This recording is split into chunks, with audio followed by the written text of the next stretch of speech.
Hello and welcome to another episode lacking in humans. I was going somewhere, but now I've lost my train of thought.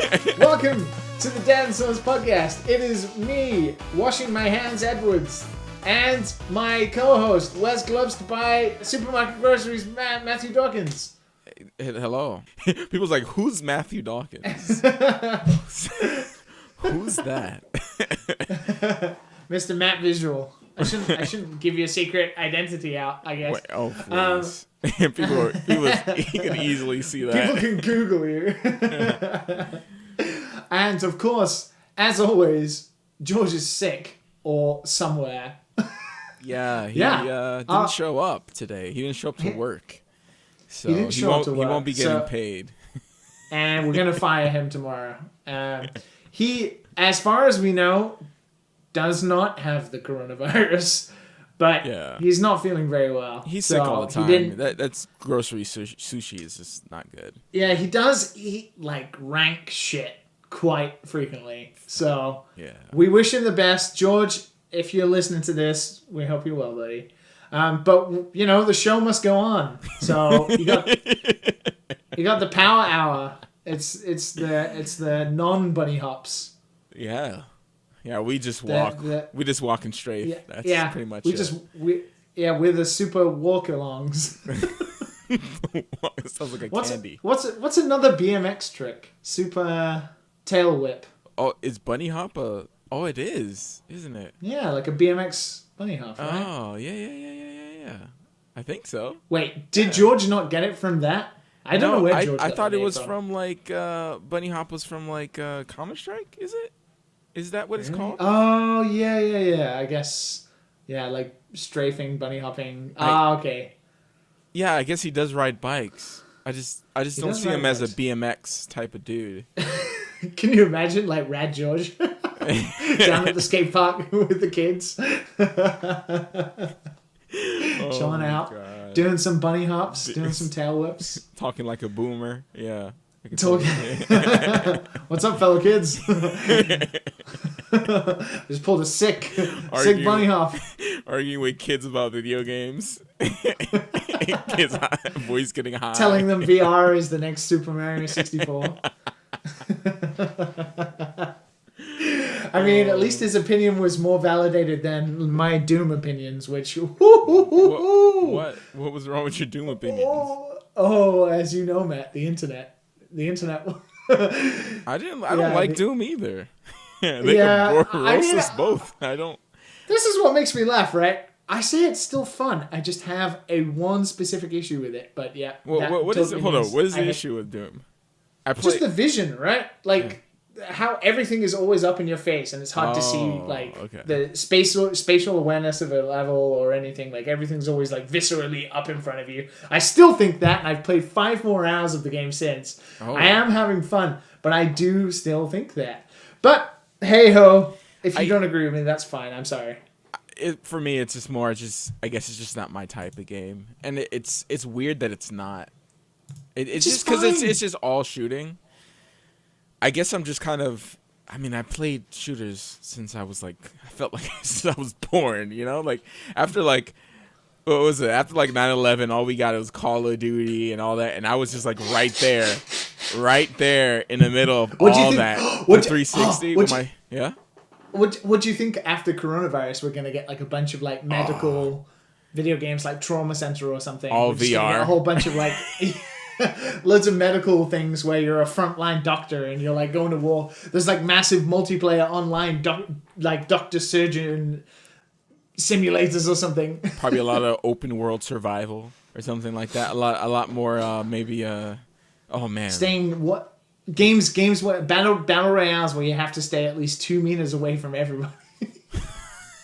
That'd be so boring.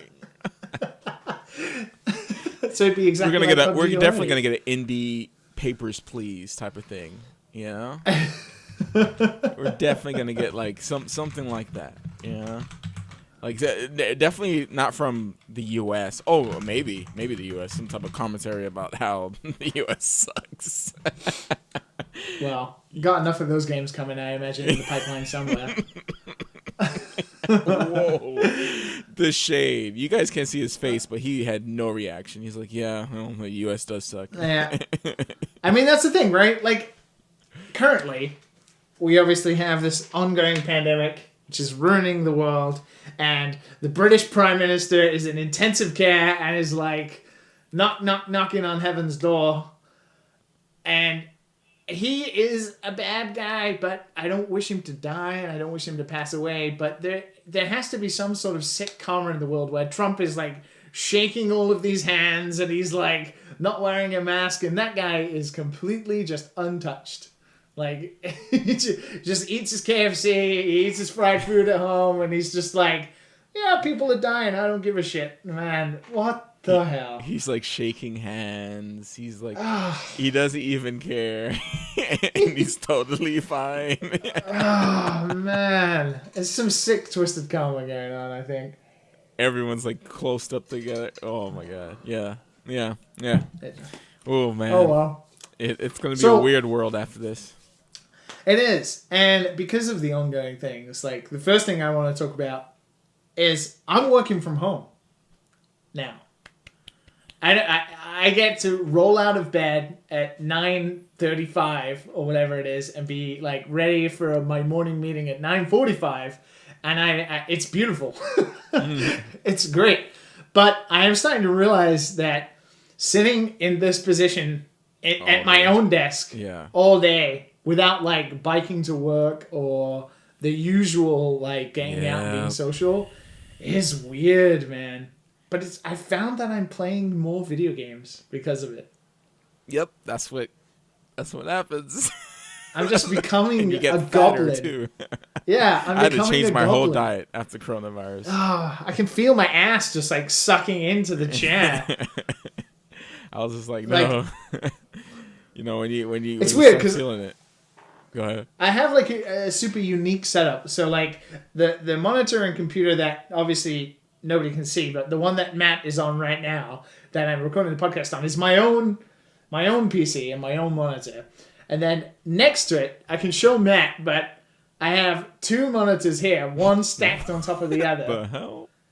And then the work PC I have that I've taken from the office is here, the development PC. Ooh. So I have this weird 3-monitor setup. And then my PC's down there. So yeah, it's a bit. You have two PCs? Wait, what? Yeah, so that's mine. That's my PC that nobody can see. But I have my own PC here that I'm recording the show on this monitor. Okay, so which one did you get from work? From work. This one. This one was my old PC that I used at the office that I took home forever to be mine. And then, ironically enough, having to work from home, I had to take the new development PC. Yeah. And then I have the two monitors. So I have this whole weird setup where I have like all of my world going on in one screen and then all work going on in the other, and it allows me to just flip in between at any moment between productive and completely non-productive. Do you have a distraction? Do you have a system yet? Because I tend to do it like a system of like, okay, if I'm working from home, if I'm doing some editing, I get the itch to take a break. It's like I have to time myself. I'm like, okay, like 10 minutes, 30 minutes, depending on how long I was working. And then I go right back to work. You know, it's like, oh, okay, yeah. You know, jump into a game like I've been playing my time in not Portia. I believe it's called Portia, not Portia. My Life in Portia, whatever it's called. Yeah, have you heard of it? I've heard of the name. It kind of Wind Waker looking farm thing. Yeah. That's all I can decipher from what I've seen of screenshots. Yeah, so it's like Stardew Valley basically, but 3D. So I was kind of right. Yeah, okay. It's kind of yeah. I mean, it looks.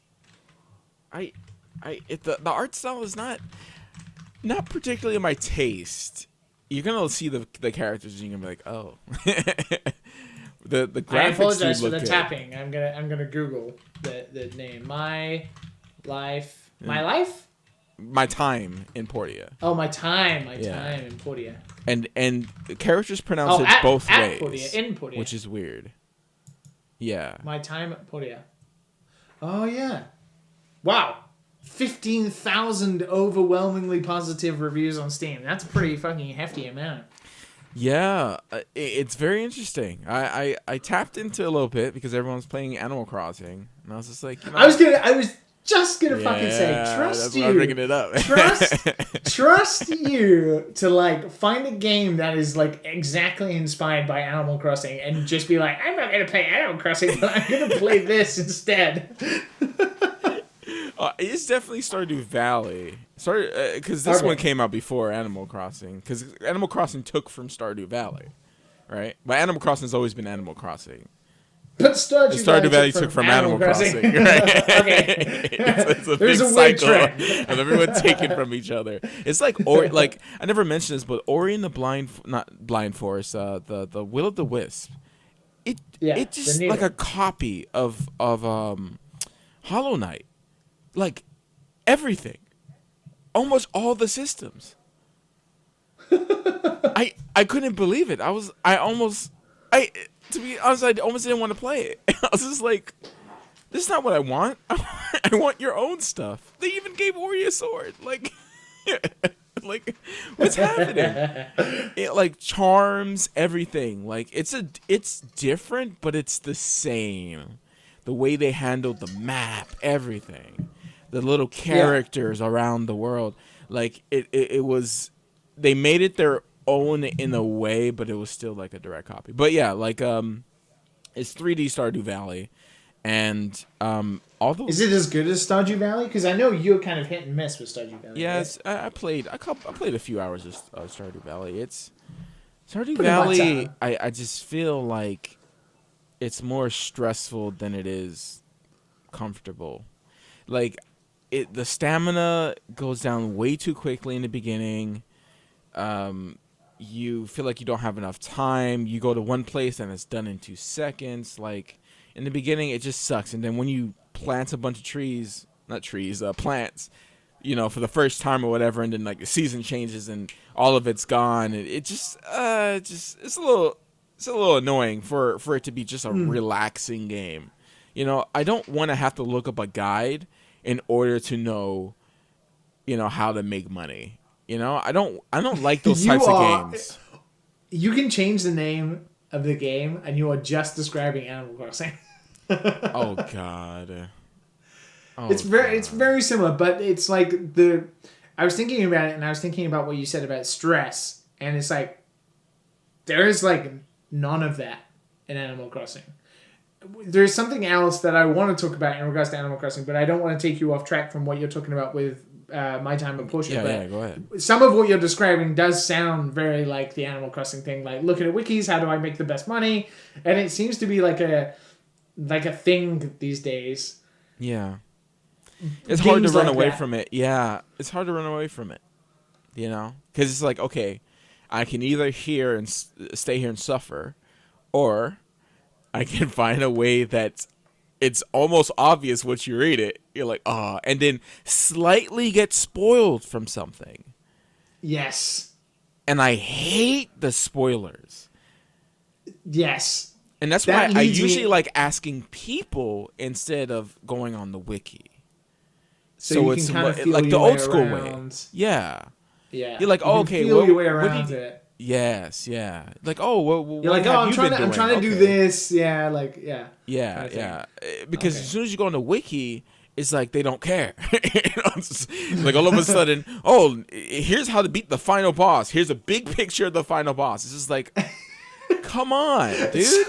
Like I was going through YouTube and like I was looking at reviews for Final Fantasy VII. Obviously changed my algorithm for YouTube, and immediately every fucking Final Fantasy VII video on the internet gets suggested to me, and one of them being like IGN's like final boss of Final Fantasy VII. I'm like, wow, the embargo lifted like 5 minutes ago. I do not want to see this. The game is not out for like 5 days. I don't want to see this, but yeah, it's kind of frustrating. I understand kind of how you feel a little bit. Yeah. I mean, we talk about it on the podcast, right? But we time it. Use time codes and stuff. to and people can skip ahead. Like and we warn we're gonna talk about this. Unless it's Death Stranding, where it's just you don't need to know.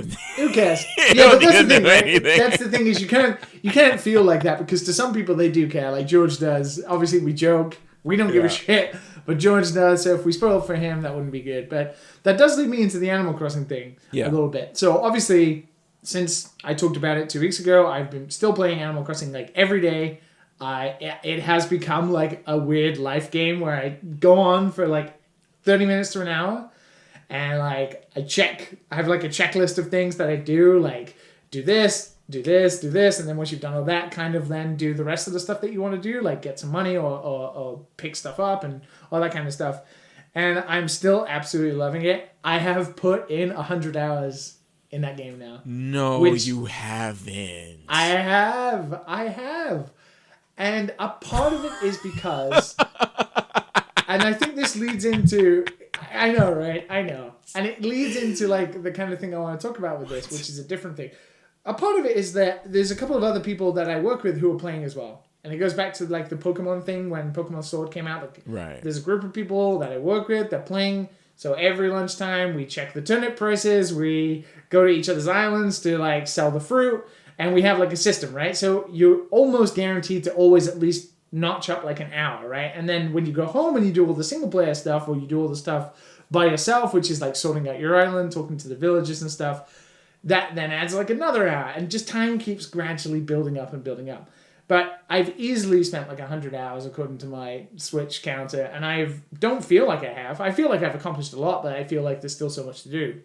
But the one thing that is so weird about this, having played for 100 hours now, so anybody probably who listens to this probably has a Twitter feed. I imagine, Matt, you're very similar, that everybody's playing it, right? Yeah. That's how it feels. Everybody, every man, woman, dog, cat, Animal Crossing creature is playing the game. So there are tweets all the time. I'm guilty of that. I post a lot of tweets because the photo mode in it is brilliant. It's so good. And it gives that game even more longevity when you're taking photos, multiplayer, and all that kind of stuff. But that means there are just so many tweets about the game. And even having played it for 100 hours and having done a lot of stuff and had a lot of stuff on my island and stuff, there are people who just have so much stuff in that game. And they're obviously time traveling, or they're obviously spending every waking moment playing that game. And they're just fucking... It just gives me a weird... And I haven't been the only person who feels this way, but it feels like you get a weird sense of FOMO. Yeah, you're missing it. Yeah. Fear of missing out. I'm missing out on some form of min-maxing that all of these other people who have islands with pathways and giant waterfalls and completely crafted landscapes. And I'm looking at it, I'm like... How the fuck? I've spent 100 hours and this game came out 2 weeks ago. How the hell have these people got to this point where they have all of this stuff? And there's just so many tweets of just beautiful islands that are leagues and leagues ahead of mine with tons of items, arcade machines and stuff that I'm I want that in my little Animal Crossing house. I'm how do you get that? And then I'll kind of look it up on Wiki, and then it'll be oh yeah, you need gold nuggets, you need this for a giant robot. And you're holy shit, how does anybody have all of this stuff already? And it gives me a weird sense of missing out. And also kind of do you know the Instagram feel? Yeah. I don't get it that much, but you browse Instagram and everyone looks like they're having a fucking whale of a time. And they're not. Everybody. They're not. They're not. They're not. They absolutely are not. But it looks because that's the way Instagram is sort of programmed in people's heads, that they are living their best life. Right. You do you, boo. You live your best life, right? Yeah, that's how it feels. And it's weird. Animal Crossing has turned into almost the same thing.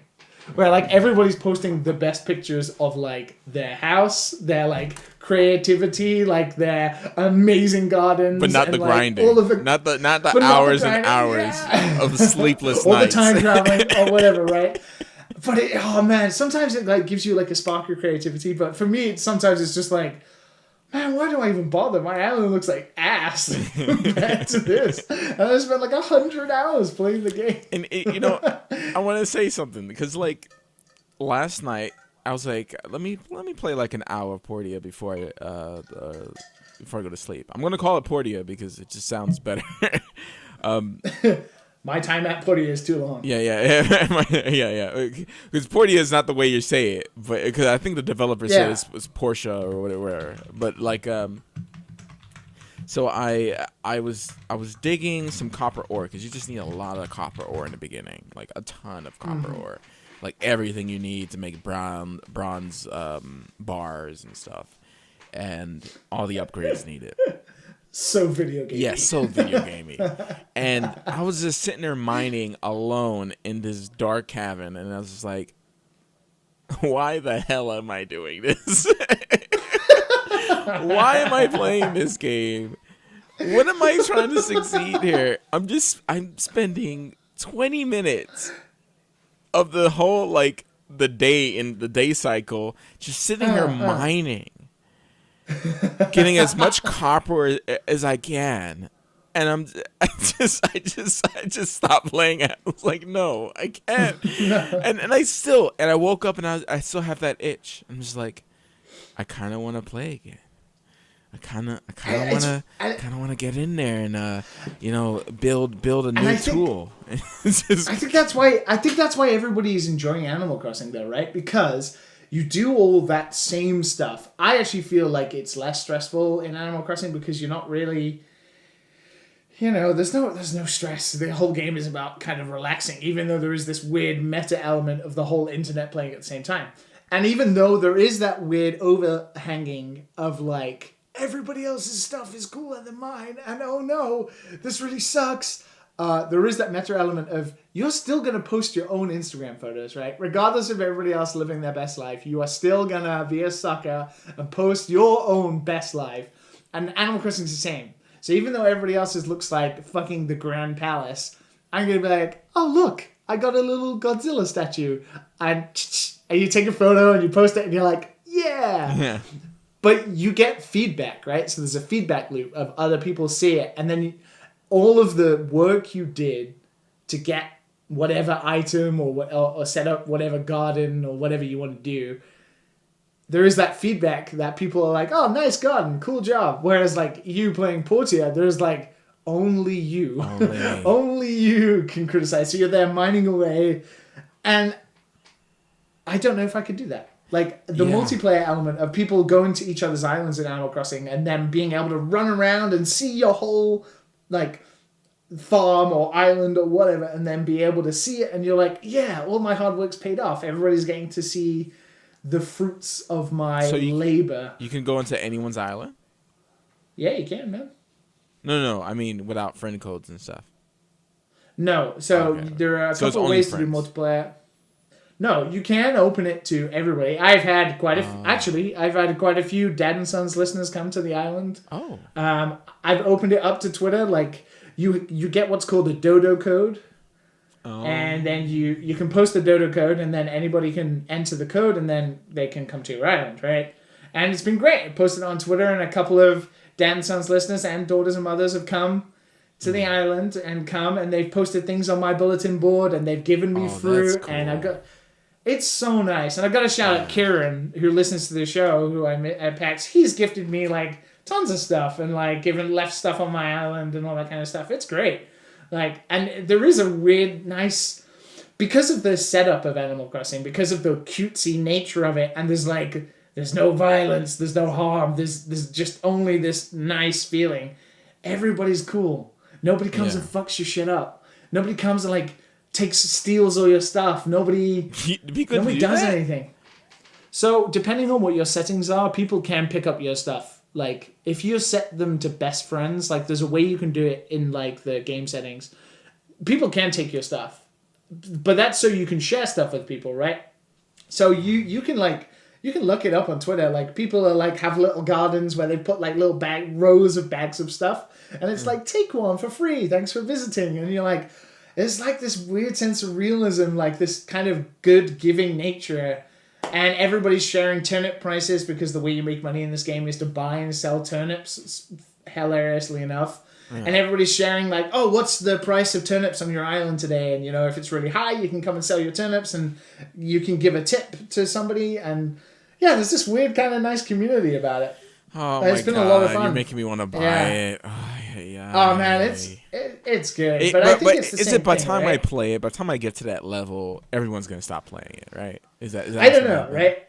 I think it's that thing, right? It's like, if you start now, I guess not. You've still probably got like at least another month, because I give up games often, as we all know on this show, but I always want to, in the first thing I do in the morning, eat some breakfast, have a coffee, and open up Animal Crossing and like do all my tiny little chores that I need to do. Like check the mailbox, position new furniture, catch some bugs, sell the stuff from last night.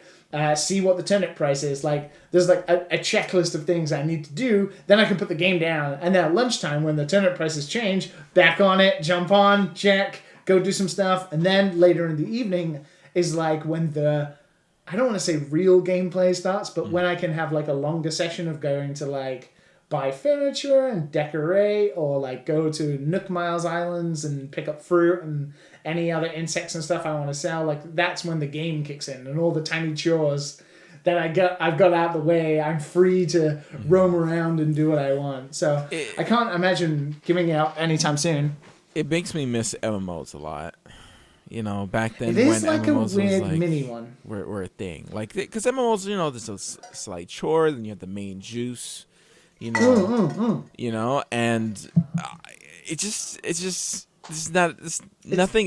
nothing's interesting out there anymore. I play Path of Exile, but it's like the same feeling where you're just like, okay, I'm playing this league, very fun league, but I'm just gonna get to the end, and I'm just gonna do it all over again in a month.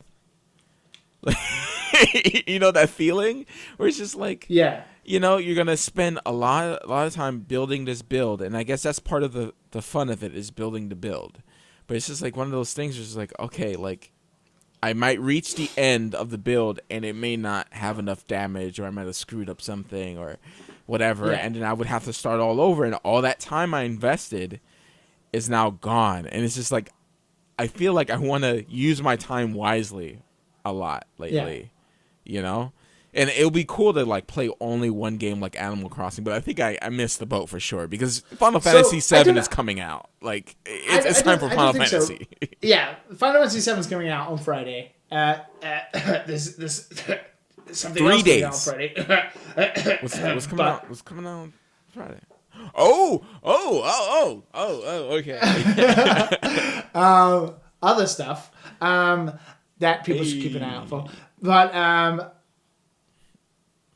I think, considering what you've spoken about with Portia, the gameplay loop that you're looking for, that you woke up and you're like craving for, is there in Animal Crossing, right? So if you think, oh, I'm already enjoying this gameplay loop, but I kind of want some sort of like, I want something to come out of all of the hard work I'm doing, mining ores or whatever, right? Right. Which is like opening up your island and just having people from Twitter jump in and come check it out and like come and talk and come and run around and take photos and like, and even if you do that once or twice, you get that tiny bit of that MMO like community feel that is missing as well. And I don't think you've missed the boat, because George is playing it, and he's still super early. Obviously, he's been sick, so he's not been doing much. I'm still playing it, so there's like stuff I can give you, because I've got like bundles and oodles of like stuff now. So I think like if you're enjoying the gameplay of like My Time at Portia, and you kind of want that little bit of MMO community feel again, I think you could be enjoying Animal Crossing, man. And I think I would.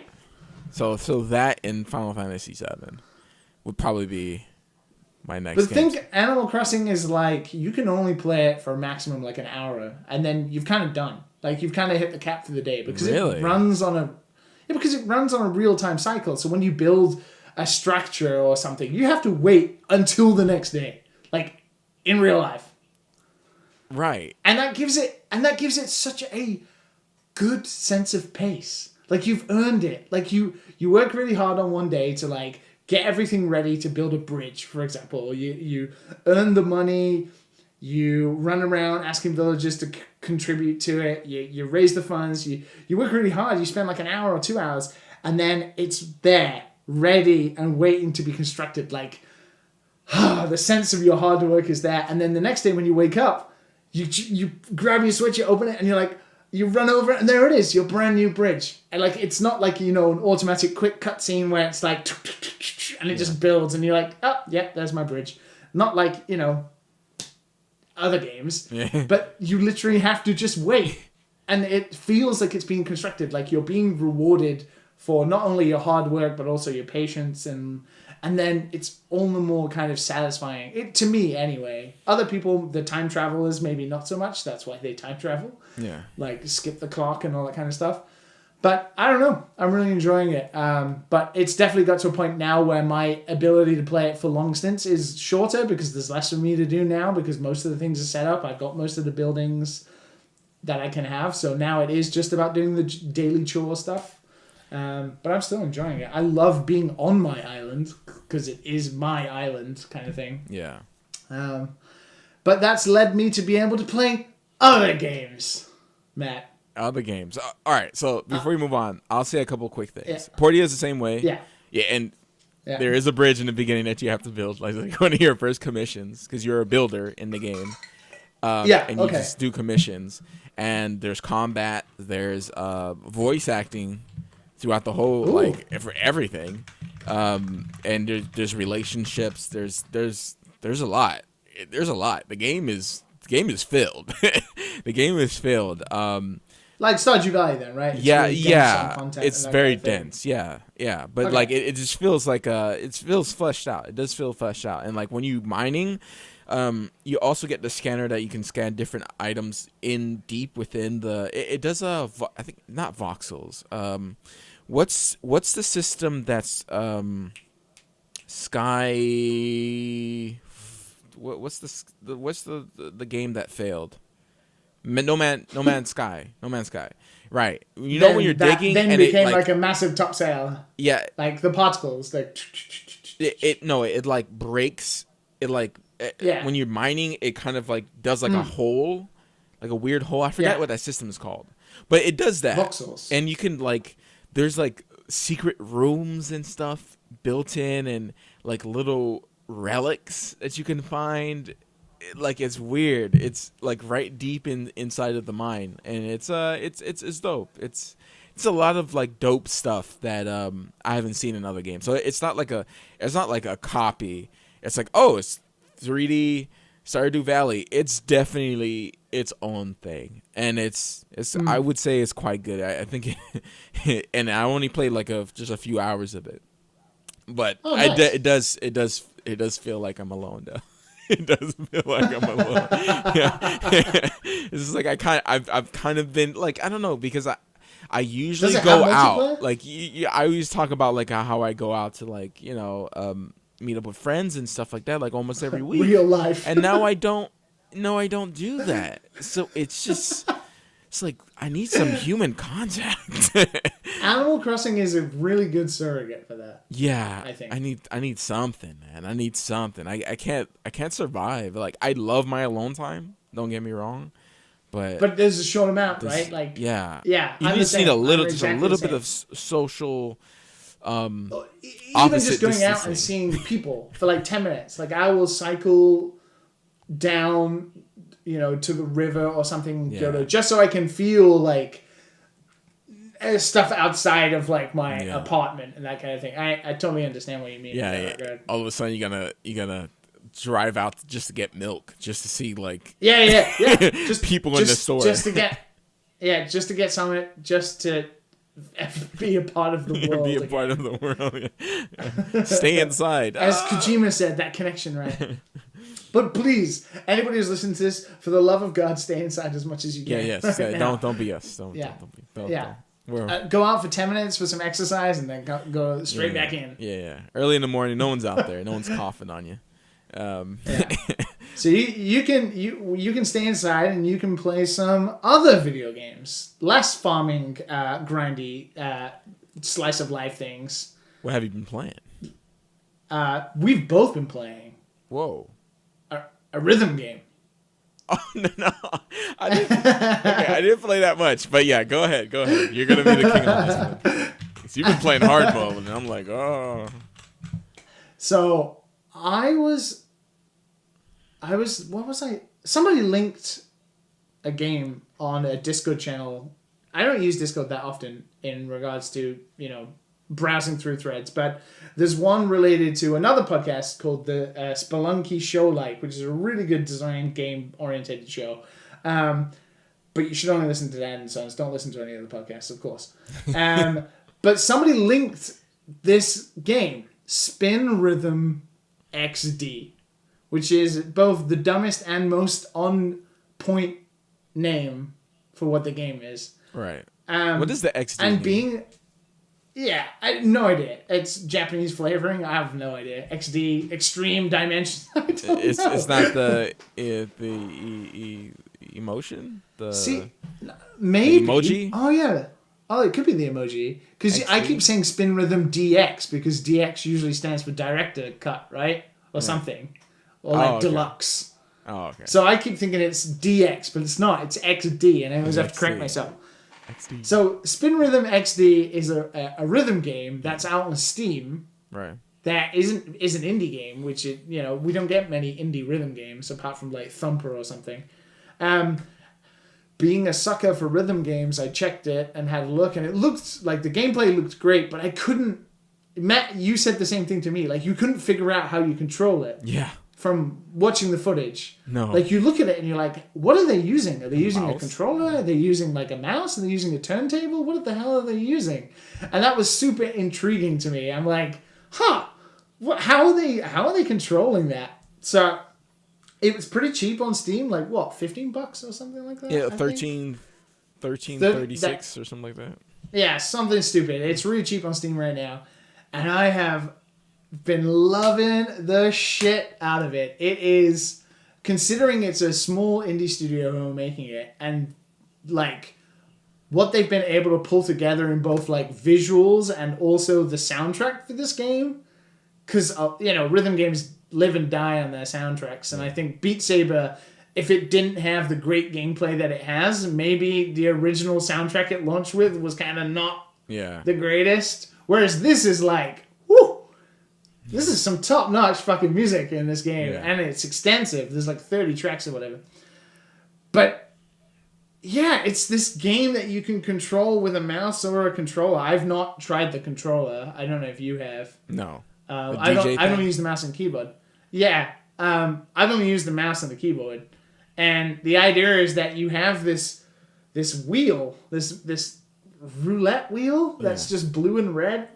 And the idea is that you have to rotate the wheel to hit the blue and red note markers, like you would in Guitar Hero or any other rhythm game.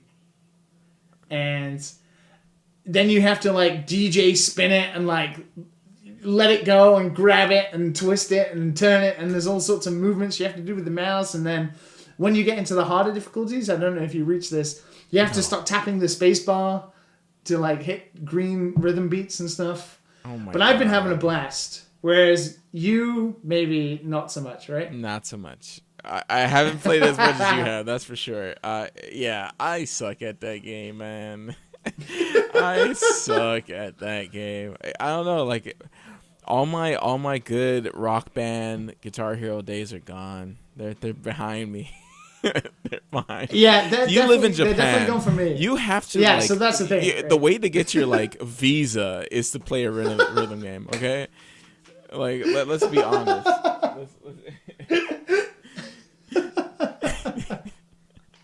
It's true. I was just gonna say, like, definitely like the Guitar Hero Rock Band days.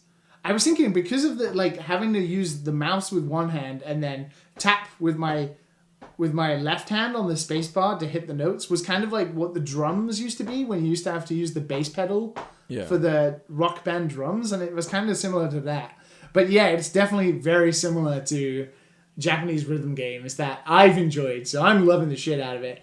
But there is this really hard, not control system, because the controls are like really fluid, but the way your brain has to like split into two to like figure it out. Yeah. How to get the... So when you spin it, there are like ones where it wants you to spin it left and right. Like imagine if you're spinning like a turntable or something, and you're spinning it left or you're spinning it right to make different sounds.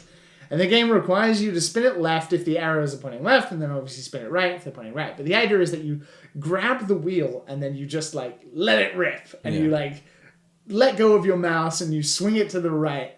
And then as soon as the next note comes, you have to just like grab it again and stop it. Yeah.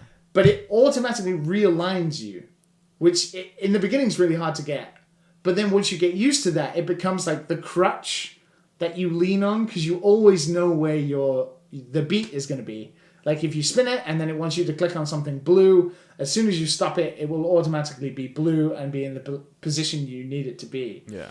But then if it throws like a red at you immediately, you're like, oh shit! And you got to turn the wheel again, and you're like, oh no, I'm not aligned. I don't know where my hands are. Like the mouse is all over the place. What's going on? So the colors repeat, so you can easily just like hit the beats on the left side and then use the repeat color, then another red on the other side to hit the beats on the right side. Yeah, so it like lines them up together. So sometimes it'll make this nice automatic flow that gives you that real flow state, the Zen state that they say that you get into with games. And like you'll be like, and then the next color will come in like, boop, boop, boop, boop, boop, boop, boop, boop, and it carries on going and really gets you like moving with it. And then it'll throw like a random note at you right on the far left, and you're like, oh shit, and you try and steer the wheel towards it, and it fucks you completely. Man, I don't know. It's like a combination of being pretty decent at rhythm games. Like I've managed to get to a point where I can play like the first starting songs on Expert now. Yeah. But it's a struggle, and I have to really concentrate. But the soundtrack is so good. Like, it's got, like, Hyper Potions. Yeah. It's got, like, Lena Raine, who did the Celeste soundtrack. There's a guy or a girl called Rogue that has, like, a couple of songs on there that are really good. There's a lot of good tracks on there. And I'm like, wow. It's like when everybody used to be really into the... Dance Dance Revolution games, and they all used to know what the music was for the Eurobeat stuff from the Konami department. Now, it's like that again, where every song is like another good song, and another one you'll remember, and another one you'll want to play. Like, I open it up, and there's like songs I immediately go to and play straight away, and just get moving, and get everything going, and I find myself easily going into that weird Zen-like state where after like 3 or 4 songs I've kind of warmed up and I can attack Expert songs, and then I'm just like throwing the wheel about and slamming the space bar, and I truly feel like I'm a fucking master of my own domain. Controlling all of the music coming out. I'm really enjoying it. I think if you like rhythm games and you want a cheap indie game on Steam, there are not many games better than this in terms of like quality and soundtrack. Yeah, I don't think there's many games in general. No, yeah, it's a surprise. This is kind of not the platform you find games like this. This definitely feels like it's come from Japan, but it's not. And like the developers, it's in early access as well, so the developers are still working on it. There's like a new update where you can customize tracks and stuff. Like you can make your own editor thing. I tried to look for custom tracks of other people's songs, but I haven't found anything yet. I don't know if there's like a community where people are making custom tracks, but I don't know. It's really good so far though. There's another game I've been playing on top of the others, but I can sort of push that aside for now. Is there anything else you've been diving into? I was gonna talk some trash, but Go on. Give it to me, baby. You can't hurt me. No. I actually played a little bit of Code Vein. Oh, what? Yeah. Talking of missing the boat. Yeah. I was like, what? Let me try this out. Code Vein. And Code Vein is interesting. Okay, so like the gameplay is actually pretty good. Right? Okay. Like, all right, so I'll start with that. Games, right? I'll start with that. Like, there's iframes when you're rolling. Parrying feels great. You know, it's I guess it's a little bit longer than Dark Souls. Yeah. You can't mess up your character because you could change. You could change your when you level up, you don't pick stats. You just level up, and you gain like a base stats for everything. And the way you change your class is just what you wear. And like everything is pretty much streamlined. The combat actually feels pretty good. The thing that sucks about it is the freaking story. It's trash.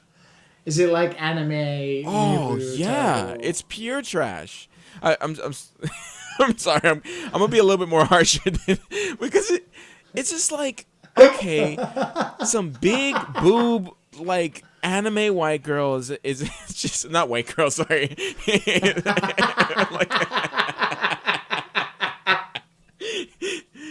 I don't know. They make them look like the anime girls is making me up.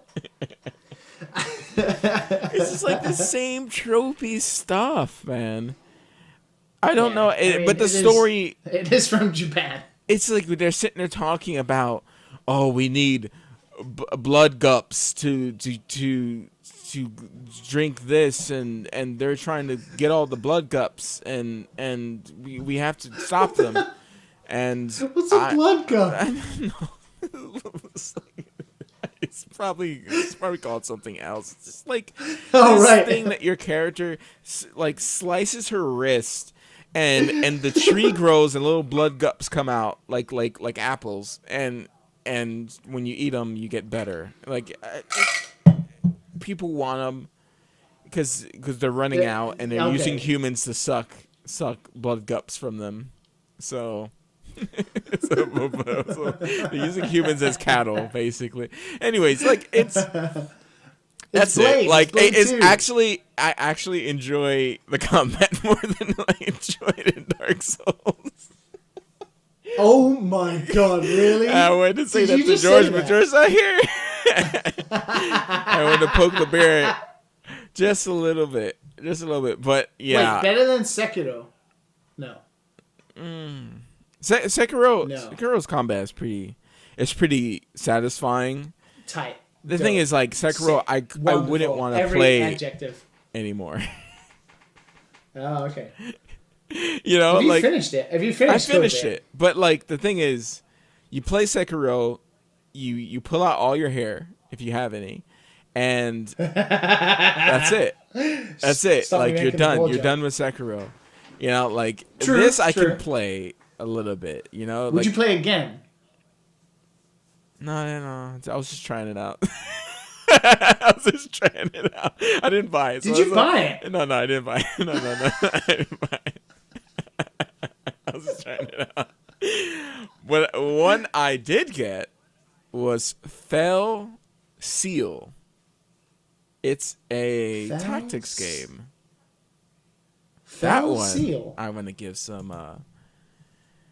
Fell Seal. What's Fell this? Seal. How do you spell it? Fell Seal. Typing engage. The Arbiter's Mark. There it is. Arbiter's. Fell Seal. Arbiter's Mark. Arbiter's Mark. I'm thinking of Halo. It's got some good reviews on Arbiter's Mark. Okay. Yeah, that game is good. It's the story. The story's a bit basic, but it's like it looks like Final Fantasy Tactics. Yeah, it basically is. Yeah, I haven't played that kind much. Of shitty artwork. Huh? Kind of shitty artwork. Yes, that's something you have to be okay with. The faces in that game look weird, like especially your main character. I don't know why they make it look that way. It looks like. Do you know what it looks like? It looks like every browser-based RuneScape Asia ripoff game kind of thing. But you could create some of your own characters, and those look better. Okay, those look way better than your main characters. This looks pretty good. It's Final Fantasy Tactics inspired, which is pretty good. it's pretty good. Like, all right, so like, story is good. But yeah, but like, it's like plain vanilla ice cream. There's nothing wrong with vanilla ice cream. It's like really good vanilla ice cream. You know? Yeah, like, I mean, I have you could like mix a bunch of classes together, create some crazy overpowered builds. I got this vampire hunter that just literally just goes on top of everything and just shoots everything down. It's great. Okay. Oh, sorry. Vampire gunner. Vampire gunner. I think I said hunter. Like Abraham Lincoln. But yeah. I like that game. That's a good one. If you like Final Fantasy Tactics, I don't know. I haven't played Final Fantasy Tactics in years. How did you find this? Exactly what I wanted to mention. How do you find good games these days? How do you find good games these days? It's so hard. I guess I listen to you. It's so hard. I don't know. I dig deep, feel like, guys.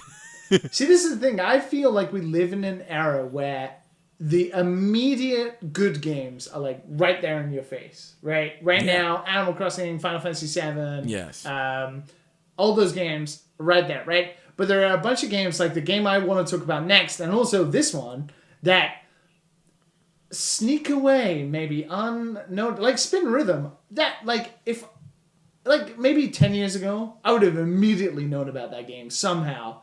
Because there would have been no game like it, and I would have immediately been like, I'm going to jump on that because it doesn't come along. But completely just snuck by me. Yeah. Final Fantasy Tactics inspired. Huh? Yeah. The art is a little rough. Yeah, the art is rough. But everything else is pretty good. Everything is pretty good. Like the Habbo Hotel. That's what it reminds me of. The what? Habbo Hotel. That's what it reminds me of. Never played that one. Oh, but also the animations, like during the cutscenes, are pretty bad too.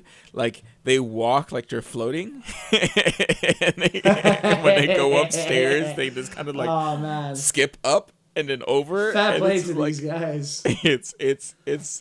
But that shows you like gameplay systems can take you the whole way. Like a lot of this looks really rough. But the monsters and everything look good. People who are listening like videos and the animations are like.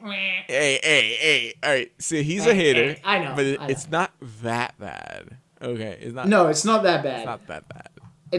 It's not how I dislike the Slay the Spire artwork, but the game is amazing. Yeah.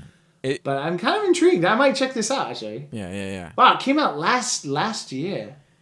Just under the radar, man. Under the radar. It's, that's actually another thing I wanted to talk about because I tried to look it up. It's like, how many pages back did I have to go to find this on Steam? So I clicked, I think it was like RPG, and I go back like around 7 or 8 pages before I find that one. Before I found Fail Seal, and I'm just like, damn. And even the art, like the little profile pic, I guess you could call it on Steam. It doesn't. You can't really get a sense of it from that. It's just like you have to look at every single game, and you have to go back pages. And I sorted it by highest rating. And there's a lot of games that were before that are not good. Yeah, I was going to say, I have mad respect for you being someone who trawls through the pages to find these games and gives them a shot with your cash. Like, giving them a try, and like that as a developer myself, like, I know, of course, being your friend, of course, but that's great to hear. Like, even I don't really do that. But like, it's great to hear that people do that, and that means that games like this one, which obviously deserve some praise, it's got good reviews, but that doesn't always equate to good sales, right? Yeah. It does look like it has a pretty good. It's got over 1,000 user reviews on Steam, which generally equates to a pretty good number of sales. because you usually take about 5% of what your actual sales are to constitute what the user reviews will be. But, you know, going through and trawling to find it and be able to talk about it, that's awesome. Yeah, it's good. It's really, really good. You know, watch a couple gameplay videos before you guys, you know, if you guys want to put down the money, because it's money. Anything it's coronavirus. Anything that's anything that's Final Fantasy Tactics looking and that has good reviews is that's the reason why I mentioned it. It's not many out there that are actually good, and this one I would say is good. Like, you can make some really crazy builds. Yeah. And there's like a nice like pace to it. There's a lot of, you level up and master classes, and you get like a bonus for mastering the classes, and then it like you can skip to like something else, and you can mix passives together, and skills. You get to pick 2 lines of skills, you know. So for me it was Vampire and Gunner for one, and then you have like Demon Knight and Templar and all these like different matches. And you could just make some like crazy setups, man. Crazy setups, like, yeah. Nice. Yeah. Well, speaking of maybe under the radar, but probably not so much. I've been playing a game called Noita. What? This sounds familiar. Do you know this? You probably have seen it because it is quite popular. It's an early access game. Developed by some Finnish developers, one of them being Ari, the guy who made Baba Is You. Oh, okay. He's a part of the team. So obviously, you know, famous, pretty good, not famous, but pretty high pedigree of dev behind it. Noita, I recently started playing it maybe like last week or something, and it is kind of like Spelunky. It's like a roguelike. Spell it? Noita, Noita. In Finnish, it means witch, supposedly. Oh, wow. 10 out of 10 on Steam. Okay. Yeah, it's you know, it's got 11,000 overwhelmingly positive. So obviously it's not that under the radar. Oh, but... this. Yes. Yeah. I've did so in my search, like, I've come across this. Yeah. So Noita is like, as it describes itself with its catch copy on Steam, it's a magical action roguelite set in a world where every pixel is physically simulated. And by that, they mean that every pixel has a property. It's either like fire, or it's ground, or it's water. Every single pixel, like, literally has like a unique identifier to what it is. So if it's wood, it can catch fire. If it's on fire, it can be put out by water. If it's water, it can like, have a fluid system to it. So the whole idea of this is you're playing a game like Spelunky where it's randomly generated, and you are a wizard. You're a magical wizard who has like these wands, and you use these wands to, shoot spells, and the different wands you can get are completely randomly generated, so they can have different spells attached to them, and some wands are like have this shuffle identifier where every time you fire, it will fire a different unique spell, so you can't control your wand very often. And the whole idea is that you kind of you manipulate the world by setting it on fire, or dousing the fire in water so you can get past lava, or you throw oil into the back and then you set it on fire with a spell, and you can explode like all of the pixels and you can cut your way through. And the idea is you're playing a roguelike. The idea is to get through each biome. Like the first is the mines, the second is like this kind of lava place, I think. The third is like a snowy ice world, and then I haven't got further than that. But it is brutal. It's really hard. It's quite dark.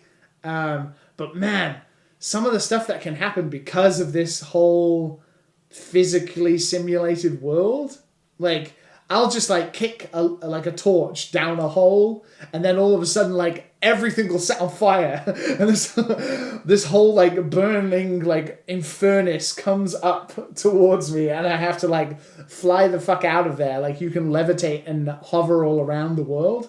So you're like trying to escape, and enemies are like trying to one-shot you as you're moving. It really does create some quite exciting moments, and I've been having a blast. Like every day, jumping on, doing a run, trying to get as far as I possibly can.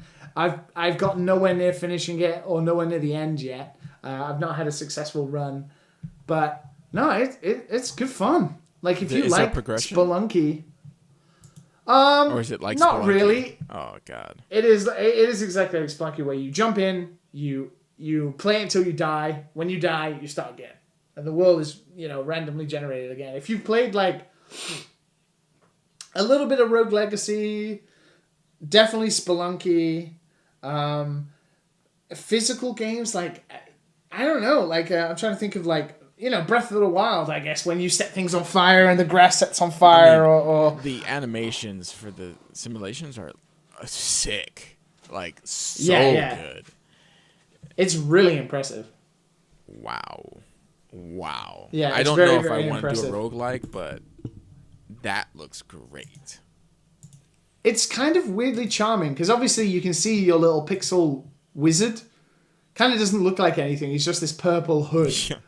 And it's kind of adorable, and he just floats around, and you levitate and hover and stuff. It looks a little like an old MS-DOS game almost, and sometimes. But then once you get like the physics moving and like things are on fire, there's lightning flying around, big chunks of the wall are exploding. You have enemies who are firing acid at you, and the acid like melts the ground and drips down, and you can have it like soak you. It's really unique, and it has like a perk system, so every time you complete a successful biome you can choose a perk similar to like Slay the Spire, where you're choosing different cards. No, I'm having a really good time. I didn't think I would enjoy it because I kind of don't like getting my ass handed to me all the time. I like being a pussy, and I like... Yeah, Spelunky is just not my game. Unless I'm playing with it with a friend, nah. Yeah, I do appreciate Spelunky for what it is, and I have played Spelunky a lot on the PlayStation Vita back in the day, and one of my favorite podcasts is Vita. Yeah, baby. In bed. Used to play Spelunky in bed on the PlayStation Vita back before the Vita's made for the bed. All those visual novels, right? I'm not you, man. I'm not you. Probably played back than anyone on this podcast. Oh my god! Now that I know what they're for, I'm just like, oh, okay, never mind. I'm good. Back in the day when you could, when I could what? You could erase your internet browsing history on your PlayStation Vita. Visual novel. PlayStation Vita. Oh my god. Or the PSP, when you didn't have your own computer and you had to just you mean way back. You mean I mean if a step I mean by the time the PlayStation Vita back, we all had, quite easy access to the internet, I would assume. Quite easy access, huh? Okay. There are children listening, Matthew. How could you? Ew. They're talking about things we all do.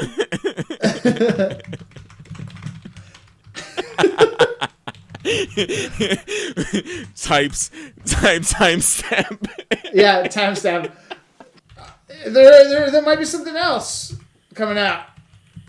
I'm gonna write maybe delete, please. Because it might not happen.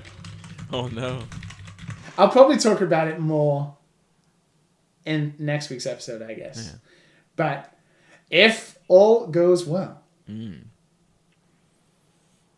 and you have an iOS or a iPad or a tvOS, an Apple TV or a Mac, if you have any of those devices, and you have some form of way of getting Apple Arcade, please do your old dad a favor and check out a brand new game that I directed and designed called Scrappers. I can't believe I'm talking about this. This is crazy. This has been my entire life for like a year now. A year and a bit. Remember in the beginning of the podcast, you're like, "Oh, I'm making games. I'm making games." Yeah. Then you got a job. Got back into it. The Rockstar hatred had melted away from me. I got the passion back. What I've been doing since I joined Q Games, obviously in Kyoto, I have been co-directing and designing a brand new beat 'em up belt scroller action style game about robots that collect trash that has this kind of NBA Jam style twist on it. That if you like games like Castle Crashers or Overcooked or Streets of Rage, Final Fight, any of those games, then I think you will enjoy the game I have made. Healthy mix. It is a healthy mix. It is a 1 to 4 player local co-op or online co-op experience that I am incredibly proud of, and I'm so happy that it might be coming out. I hope that it does. It's scheduled to release April 10th, same day as Final Fantasy VII. Whoop whoop! Let's go, Cloud. Bring it on, buddy. But if you have any of those devices, or if you don't, but you're able to get Apple Arcade in some way, please do your old dad a favor and check out my new game. I am overwhelmed with emotion about the fact that it comes out in 2 days. Holy shit! Oh man, a lot of blood and passion and toil has gone into this game, and yeah. Hopefully this can stay in the show, because if the game comes out, this section can stay in all goes away. The episode. Yeah, but if it doesn't come out on Friday, because the coronavirus is kicking everybody's ass and we don't know what's happening, then this will have to be deleted. But if it doesn't, please, thank you so much for checking it out if you do. It's called Scrappers. It's about robots. You can play as a robot. You can beat up other robots. You can trash robots. You can play mini games. You can do all sorts of stuff. Yeah. Oh my god, Matt, it's coming out. Oh man. It's coming out, guys. I didn't get to play it yet, so I want to play. Not yet. Soon. Anyway, I was going to say, because I'm pretty sure my recording froze while you were talking about your game. I just want to say congrats. Congrats. Oh, thanks. Oh, shit. Wait, what are you talking about? That never happened. What do you want? Well, just, you can piece this in. Like, just in case we need to. Just in case we need to delete that part. Congrats. Yeah, let's just pass it off as like a brief hiccup, but we've literally spent like 15 minutes praying that we didn't lose audio because your audition froze. I built a machine, and I think my settings were a little wonky on my audio interface compared to what my computer was trying to record, and it just kind of wasn't having it. I think I'm fine now. This is what happens when Papa George is not here. The young papas take the young papas. What do I do, George? I don't know what's happening. Oh my god! Why is my audio not How do working? I wipe my ass, George? We nearly lost it, but 113 episodes in, we've never lost any audio. Thank Christ. Yeah. But speaking of thank Christ, as usual, you can send your prayers and wishes to the Dads and Sons Podcast at gmail.com. The Dad and Sons Podcast at gmail.com. If you want to email us with any questions or comments or prayers, I don't know. If you need advice, if you need love, if you need care, we're always here. And this week, we have a couple. Speaking of advice, we can give some advice to Monica, who sends us a message saying, "Hello, Dads and Sons. Ooh. With the pandemic sweeping the nation, I figure upstarts like yourselves would be able to tell us how we can all be productive at home. Home for me is dedicated to only chores, cooking, and relaxing with games or books and such. I don't know how to work at home. Mind sharing some at-home productivity tips. We're just talking about that. We did talk about this earlier, but we didn't really talk. I mean, we kind of hinted a little bit at how we say productive, but we didn't actually fully go into it because we started talking about games, which basically is the definition of not how to be productive. Yeah. But you've been doing it a lot longer than I have. Yes. You basically work at home most of the times. So you're going to be the expert here. I can only give my own philosophies from my small brief period. When I'm not doing a shoot that day, I wake up, take a bath, shave, whatever, kind of just get myself ready, you know? Instead of just rolling out of bed and just like getting to work, you know? Cook some breakfast if you're eating breakfast, and then try to tackle it. So like for me, it depends on what you do, but for me, if I get something a day before, I tend to set it up in the program that day before. So when I wake up in the morning, it's just ready for me to just start editing, instead of me just like doing everything, like the setup and organization. Editors will understand what I'm talking about. It's just like there's a bunch of setup just before you start actually editing, so you can have everything organized. And then, so if there's a way to kind of like take time out of your extra time to just like do like a little bit of setup, so you feel like you're ready to punch through the day, I feel like that's like a valuable thing. I know it's like a weird thing. It might only apply to me, but that's what I do. And also, it's okay to take breaks, but you should time your breaks. Totally. You should time your breaks. Make sure you're doing a lot of work, and then you take your break, and your mind will kind of reset, and you'll feel like, okay, you're gonna work and have like this award system for your brain that says, okay, I'm going to work for the next 3-4 hours, and I'm going to get to play this game, or I'm going to get to, I don't know, get some ice cream from the ice cream truck. I don't know, whatever you want to do on your break. Yeah. And it'll be like an award system for yourself, because it feels like we're kind of built that way. We want some type of award as humans, for the stuff we do. Because working at home sucks sometimes. You have to put down a Twitter, okay? You have to put down a Twitter. Yep. You can't go down that hole. It's a slippery slope. You watch one YouTube video, you watch about 5 in a row. You can't do any of that. You have to zone out and just do your work and say, I'm going to do this work until this time, and then I get to take a break. For me, that's what works.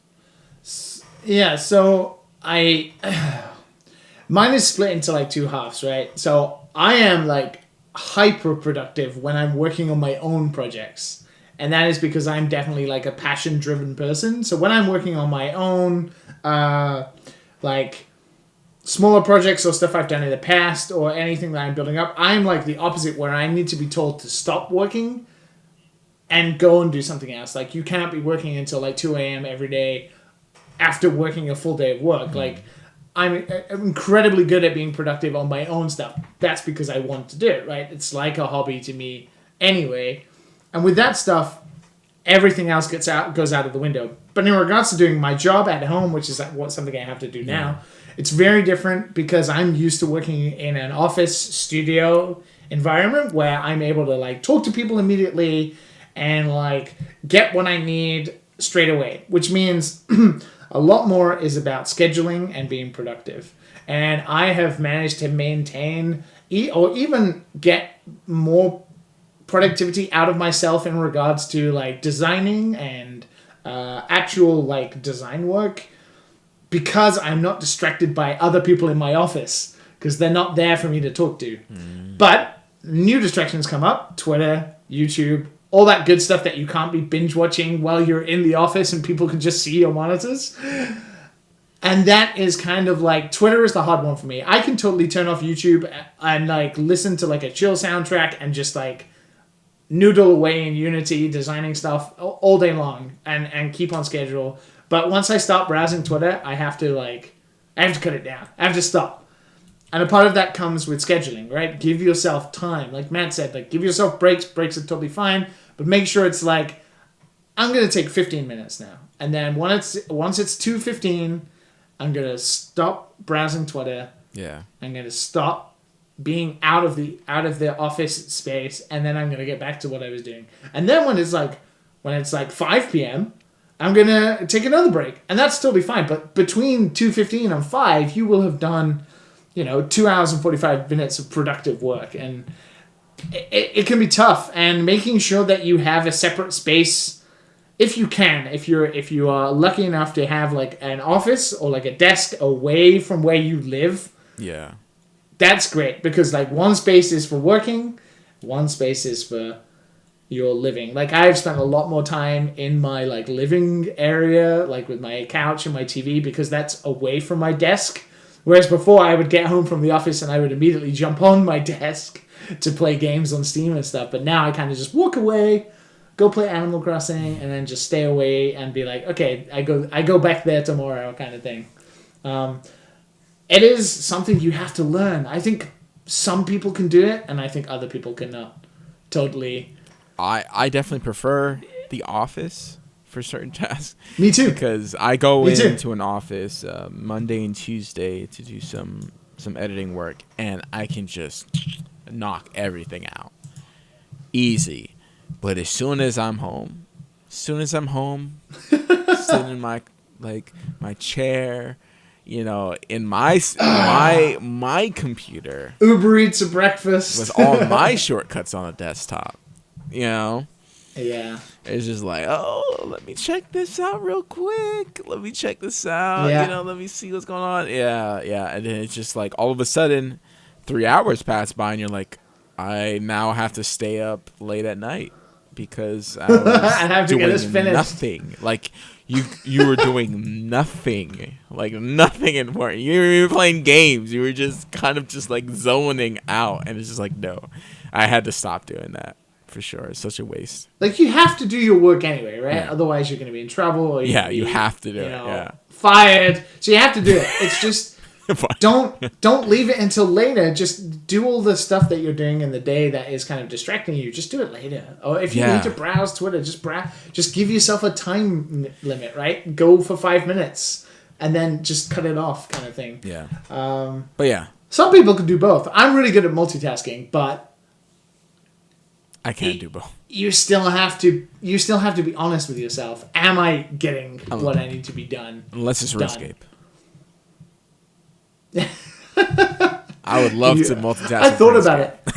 That would be amazing. I have tried to play Animal Crossing and do work at the same time while working from home, because obviously you can take it slow on Animal Crossing. Not that successful. I cannot multitask that. That's for sure. See, RuneScape is just clicking, man. You're just sitting there. All right, fish, bank, fish. All of a sudden, you have like level 76 in fishing, and you're like, yeah, now I can get sharks. Harpoon. Don't listen to Matt. He's bad. Distractions are bad. Distractions are bad. While you're doing it, you're just knocking away work. Yeah. Good luck to everybody who is working good from home luck right now. Yeah. You're saving the country. Yeah. Countries. Yeah, be grateful that you have at home. Be grateful that you actually have a job you can work at. Yeah, that is another thing. Because a lot of people are struggling right now. If you're able to work from home without much disruption and still get paid, count yourself lucky right now. Yeah. A lot of family and friends. Go ahead. Yeah. So from Sir Rick the Nick, who is a usual Twitter and questionnaire sender. Hello, fathers and children.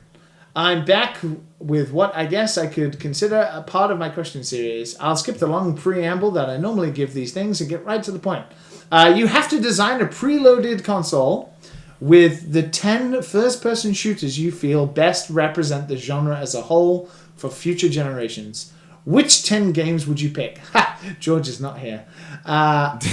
I love listening to your discussions you have on these, and I hope you're staying safe during the virus. Everything but Siege. That's his favorite game. I am not able to answer this. I think there are some games that I would like to be playing, but I'm not a shooter fiend. Like Call of Duty Modern Warfare. Yeah, mine will be all old. Mine would be all old. You know, mine would be like Gears of War like, 2. It would be like maybe Titanfall 2 I'll put on there, but like it would be like Titanfall 2. Yeah, Titanfall 2 is a pretty first person shooters. So Gears of War doesn't count. What? It's first person, not third.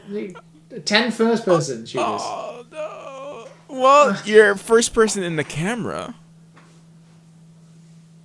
No, you're not. You're third person. No. the camera you're seeing in first person. You don't actually see the camera, right? You're looking through the lens, and that's first person. Clutching at straws here, Matt.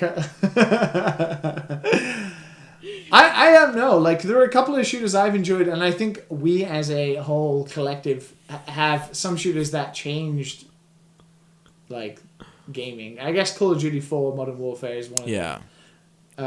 Titanfall 2 is the best story shooter I've ever played. That's so good. That's a real good one. Real good one, man. Oof, some of those stages. Oh, I still think about that that factory stage, man. I still think about it. Yeah, man. And the time travel, search and destroy, or whatever it's called. Ah, so good. Wolfenstein 1 was pretty decent. Halo 3 is like number 1 for me. It's probably my favorite of all time. Favorite of all time. Halo's gonna be in there. And so is like old Call of Duty. Counter-Strike. War Zombies? Yeah. No. War at War? Like Zombies? The first Zombies that came out? That was good, man. Back then. Yeah. I mean, are we talking about representations of like the different aspects of shooters, or are we just talking about like specifically story and multiplayer stuff? Because that's kind of what shooters live and die on, right? Yeah. I guess a horde mode in Gears of War would count if Gears of War counted, but it doesn't. God dang it. Dang it. Technicalities, my friend. Gears of War is just like, gotta be on there, man. The exception. Yeah, to be honest, I'm terrible at this because I don't play much. I know people will say like Doom have to be on there. I'll probably put Doom on there because I was gonna say if I want to sell this thing, you gotta put Doom on there. Old Doom. Huh? Yeah, but old Doom, right? Like old Doom. No, like new Doom. People love the new Doom. Why? You can't take up a whole slot with old Doom. That's like good for one session, man. Of the genre. Come on, I mean, it's not that good of a game now. I mean, no, I know, but we're talking of representation of the genre, right? Oh, you're trying to say, okay, you're not trying to say the best games. We're talking about something totally different. Okay. Yeah, So Doom. I think if that's how you approach the question, if you think designing a console that's preloaded with the 10 first-person shooters that you feel best represent the genre are your favorite shooters, then that is totally fine, right? I think games that represent how shooters have changed, Doom, Quake, Halo, maybe GoldenEye, then Call of Duty Modern Warfare, and then in times of like modern times now, I guess Titanfall 2 would easily be there for me, and then you could add the new Dooms as like, well, here's where we started, and here's where we are currently in 2020, right? Like, that's what it was, how it started with original Doom, and then this is kind of the evolution of all of the Call of Duty, all of the Gears of War, all of the Halos into what Doom became again. And then you have stuff like Left 4 Dead 2 Valorant. Would be pretty cool. I see how we don't mention Fortnite or like Apex Legends.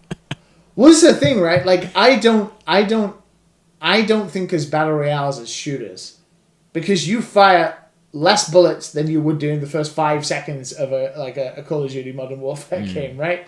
Like, I feel like those games are more like armor, more like slow burn like games. Yeah. Shooters are like frantic, fast paced things. Obviously, you use a gun, but I don't know. It's semantics at this point. Would you include a game like Overwatch or Team Fortress 2 or Riot's new game that Yeah. me and you were talking about not that long ago, Valorant. Like, do you include those games as well? Because obviously, in terms of popularity, Overwatch and stuff like that is huge now. You got the BioShocks and stuff. Yeah. But you got the more story-based stuff. With Halo 3, I gotta say, Battlefield Bad Company 2 is probably one of my favorites too. Like, that is a very good game. Oof, that was what was the PlayStation? So good. What was the PlayStation 3 download title Battlefield only? What was that? 1944? 1942? Oh. I can't remember. Oh, that. Oh, really? Yeah. I really like that game. 1942. Yeah, I really like that.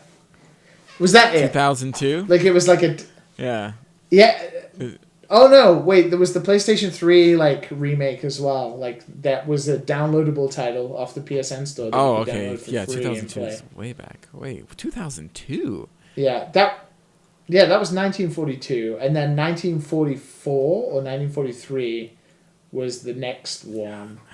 That was, like, a downloadable only. I guess you have to put the Battlefield series on there as well, because... The Battlefield series is good, man. Well, it was good. Anyway. Battlefield 1943. Battlefield 1943. It was an Xbox Live Arcade and a PlayStation 3 downloadable title. Is it the circles that we hang in, or does the main... Like, no one really talks about Call of Duty and Battlefield anymore as much as they used to, right? Or is that just me? Not to say, like, it's not popular, because obviously it is, but, like, it's not talked about it as much, right? It's... I've also thought about this, right? Like, for example, Modern Warfare 2 had a remaster that came out this week, and nobody's talking about it. Right. And that's because it's like a free addition to if you already own, like, the remaster, right? But that game sold bajillions, like bagillion, jillion, trillions of copies, right? And was hailed as one of the best, like, story. It had the no Russian mission, and at the time, it's all anybody could talk about. And it's a great game. Don't get me wrong. It's a really good game.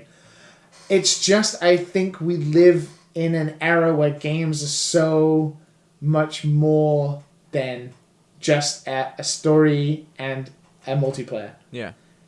Like you have, like, right now 1.6 million people are watching Valorant on Twitch, right? Riot's new thing, because it's a competitive, like, everybody wants to be the best thing, right? You can get something out of it outside of just having fun with a game. It seems like we just live in a different era now where these big juggernauts, even though they still sell millions, right? If you release the new Call of Duty tomorrow, you're still going to sell millions. It's just, we've been there, done that, and seen it kind of thing. We're kind of over it. Yeah. Yeah, I guess so. And it's not like... And Valve's thing has, like, not Valve's thing. Sorry, because it looks like Valve. Riot, Activision. It has an art style to it, you know? Yeah, it has that Overwatch. Yeah, it's not like it's all real shooter. and gritty, like, you know, Call of Duty and Battlefield. I think maybe we're just going away from that too. It's appealing to have, like, this cartoony art style. Oh, thank Christ! Yeah, thank God. Like, the gritty, like, 2009, 2010, 2011 era PlayStation 3, Xbox 360 online era of gritty military shooter stuff is, like, past. Yeah. Thank God. Yeah. Having colorful hero shooters where, you know, the verb, the specific design verb is still shooting, right? All you can do is shoot people, but there's something whimsical about it or something. But, yeah, I don't know. I would love to see a Gears of War with, like, an art style like this. But you say that, right? So I'm reading the new the very confusingly named Call of Duty Modern Warfare, which is the latest Call of Duty game, but has the stupid God of War syndrome, Tomb Raider thing. And the Wikipedia says, Modern Warfare earned over 600 million within its first 3 days of release, making it the highest selling game in the franchise. So, you're like, oh, they still sell. They still sell. I'm pretty sure it's still popular. It's just not popular. Oh, yeah. It's popular with, like... in our circles, maybe. It's not popular in our circles. And probably more towards, like... Twitch, right? Huh? On Twitch? I'm going to check Twitch. I want to see where it's, like, you know... I don't see it much when rankings. I browse. Like... Oh, great. Final Fantasy VII spoilers immediately. Seriously? All right, that means I can't check anything until I play. So, like, God dang, that's $60, man. GameStop needs to open. GameStop needs to open. So the highest thing right now, Call of Duty related, is the new Battle Royale, right? Call of Duty Warzone. But even that is like, it's 1, 2, 3, 4, 5, 6, 7, 8, 9, 10, 11, 12, 13 games down. Yeah. And above that is Animal Crossing and GTA, which is a game that's, you know, getting on for 10 years old. Yeah. Fortnite, Dota, League of Legends, Minecraft, Counter-Strike Offensive, and like Valorant, which obviously is brand new, so that's going to be the hot flavor. And then to go down to like the original, like the actual Call of Duty series, it's not on the front page. Like, even I'm seeing games like Devil May Cry 3, Bloodborne, Persona 5. Like, I can't see the Call of Duty, the stuff outside of the Battle Royale. So, obviously, it is not the... Oh, there you go. Call of Duty 4 Modern Warfare, the original. Yeah. I don't know. Maybe it just isn't. It sells. It still sells, but... it just isn't. It isn't the juggernaut online as it once was. I mean, it used to be everything. Holy shit! Somebody is playing Valorant, and 178,000 people are watching right now. That is fucking crazy. Hey, is it still Tim? Why is? No, it's Summit 1G. Oh, okay. Another Counter-Strike player. These people are. They're Counter-Strike players, that's why. Yeah. That'll be why. It's a new game. It's new flavor. It's Riot's first game outside of the COD one. I'm not surprised. I hope it's good and not everyone's watching and it fizzles out. I hope they... It looks nice. You know, it looks fun. Like, they need to stretch out. Riot know how to make good games. Yeah. It's already got nearly 500,000 followers as a category on Twitch, which is insane. That's good. That's good. I hope it works out. It'll be nice to have something else. More competition is good because is always healthy. Yeah, because I don't know. There hasn't been a shooter that has grabbed me in. And I really do want to play a shooter. Like, I really want to get good back at the keyboard and mouse shooting, but it hasn't been a game that grabbed me really. So I know I'm just getting my ass kicked anyway. So it's whatever. I'm good at other games though. Like, I think that's where I spend most of my time. And minerals. Platformers get me. We out. You know, I'll do that competitively for sure. Yeah, I should. Holy shit! I'm watching some of the footage from Valorant, and there's literally like an arrow weapon you can fire through walls at people. Oh my god, that seems a bit broken. There's probably gonna be a lot of broken stuff. It looks like a mod for Counter-Strike. That's honestly what it looks like. Nah, there's too many like magic stuff in it. It's too much. It's too much magic stuff. It looks like Valve. It looks like a Valve like which remake. Yeah. You're right. Yeah. You're right. Anyway, we should. We're just lollygagging now. We're just talking about streams that we're watching. Thank you so much to everybody who sends their questions in. Remember, you can always send your questions into dadandsonspodcast at gmail.com. Email.com. Please email us. Thank you. Thank you to everybody. All like 700 plus of you who responded to our survey. I did announce it technically, but like 700 something. It's tripled since? Yeah, it just kept rising. Like it's amazing. Like thank you to everybody who gave us feedback in the survey. Read all of that. Yeah, I actually have read about 500 of them, and I kind of gave up. I was like, "This is amazing," but the feedback has been brilliant. We understand what you're enjoying, what you're not, what we need to improve. Everybody who posted lovely comments, thank you so much. We kind of had a little bit of an emotional breakdown in our Discord, our little private Discord, talking because. I don't know. We do the show, right? But it's just the three of us talking together. Like, we're good friends and we talk to each other every day on Discord, but we kind of just ignore the rest of the world. We kind of just do our own thing. And we come here on a weekly basis and we talk. And we sometimes forget that there's so many of you out there who are listening who really appreciate the show, and that means a lot to us. Thank you to everybody. Well, according to the survey, a lot of people finished the show, so...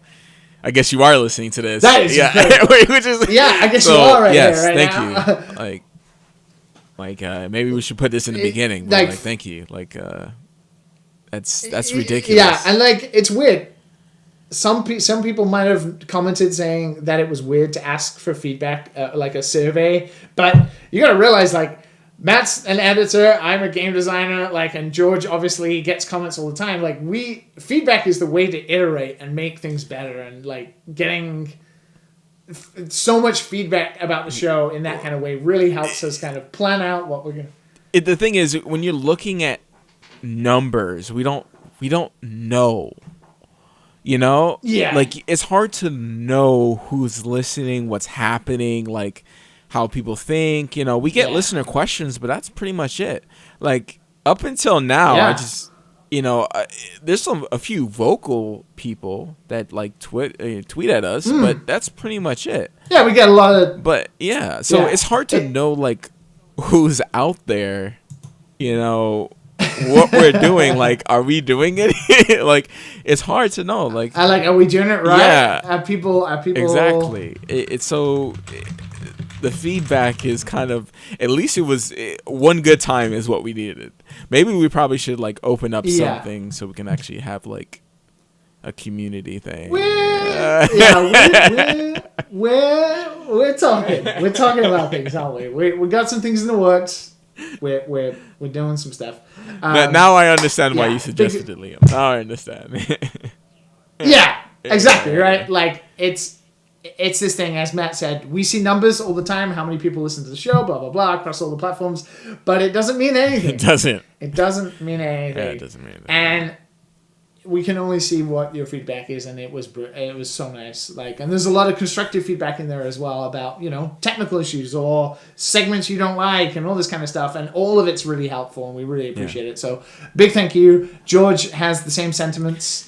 We were all scared. Super scared to read it in the beginning. He's very terrified, and he said something in the beginning of the last podcast. So let me clarify. He was just "Oh, I don't want to look at it," but he's gotten a fear because he's been on YouTube for a long time. I mean, I've been on YouTube for a long time, but I don't. Yeah.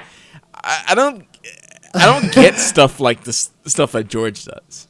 So, George is not us. Yeah, George is super. Yeah, George is George. Yeah. So I'm okay with taking a little hit here and there. So I think because of my very polarizing opinions, I'm kind of used to getting shat on in the comments on YouTube. So I just dived straight in. I was I never hear anything other than the Final Fantasy thing, right? I think that's pretty much it. And even then, I haven't played them all, so I can't really say anything. Well, big thank you to everybody. As we said, thank you. For sure. And hopefully, in the coming weeks, you'll see the results of that, like what we plan to do and all the different things we plan. But for now, change it up. Thanks so much. Let's get out of here. Oh, shoot, it froze. Again!